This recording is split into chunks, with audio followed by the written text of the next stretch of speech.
कहने लगा मौलाना मैं कलमा पढ़ने आया हूं, मुझे कलमा पढ़ा के मुसलमान कर दो। आला हजरत फाजिल बरेलवी रहमतुल्लाह अलैह के मकान की दीवार गिर गई। एक कोना मकान का, आप जानते हैं पुरानी दीवारें छोटी होती थी और बारिशों में अक्सर घरों की दीवारें गिरी हुई होती थी। एक साइड की दीवार गिर गई तो उस कोने में हिंदुओं का घर था।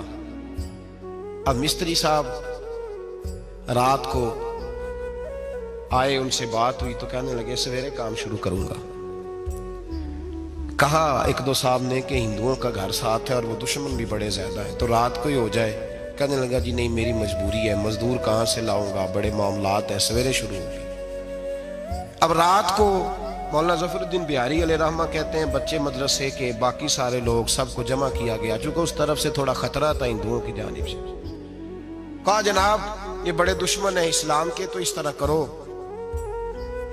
तरह करो कि दो तीन बच्चों की ड्यूटी लगाएं या कुछ लोगों की यहाँ रात को पहरा दिया जाए। ठंड भी बड़ी ज्यादा थी, खड़ा होना भी मुश्किल था। आला हजरत रहमतुल्लाह अलैह इशा की नमाज के बाद जल्दी उजरा खास में तशरीफ ले जाते थे। उस रात जब देखा ना बाहर शोर हो रहा है तो उसी तरह सर पे एक रुमाल लपेटा तो बाहर आ गए। कहने लगे क्या शोर है? का हुजूर सर्दी जरा ज्यादा है तो यहाँ किसी की ड्यूटी लगानी है पहरे की।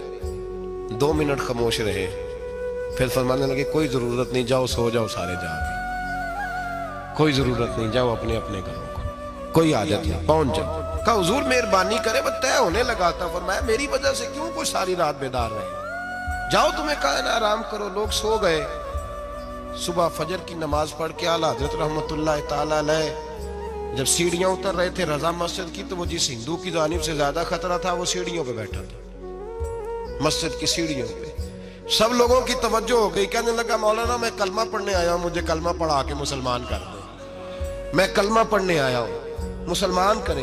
लोगों की तवज्जो, आला फरमाने लगे नहीं अभी तो इंतजार कर, थोड़ी देर के, अच्छी तरह सोच ले, जज्बाती फैसला ना कर कि तू आ रहा है। ये कह के जब 2 सीढ़ियां नीचे उतरे उसके पास से तो उसने पैर थाम लिए। कहने लगा अब ऐसे तो ना करो, रोने लगा। आला हजरत रहमतुल्लाह ने कलमा पढ़ाया, कुछ बातों की नसीहत फरमाई, तशरीफ ले गए। घेरने वाले घेर के बैठ गए। कहने लगे हमें भी बता बदला कैसे है। कहने लगा दीवार गिर गई, आधी रात के वक्त, आधी रात तक इंतजार करता रहा, पहरेदार कोई नहीं, तो 2 तलवारें लेकर जब मैं इनके मकान की जानिब बढ़ा, मैंने कहा आज गर्दन काटूंगा और काट करके निकलूंगा। कहता है जब मैं करीब आया तो 2 शेर खड़े थे, ऊपर से पलट के आया तो फिर खड़े थे, इधर से पलट के आया तो फिर खड़े थे। फरमाते हैं मैं 2 घंटे के बाद आया तो फिर पलट के खड़े।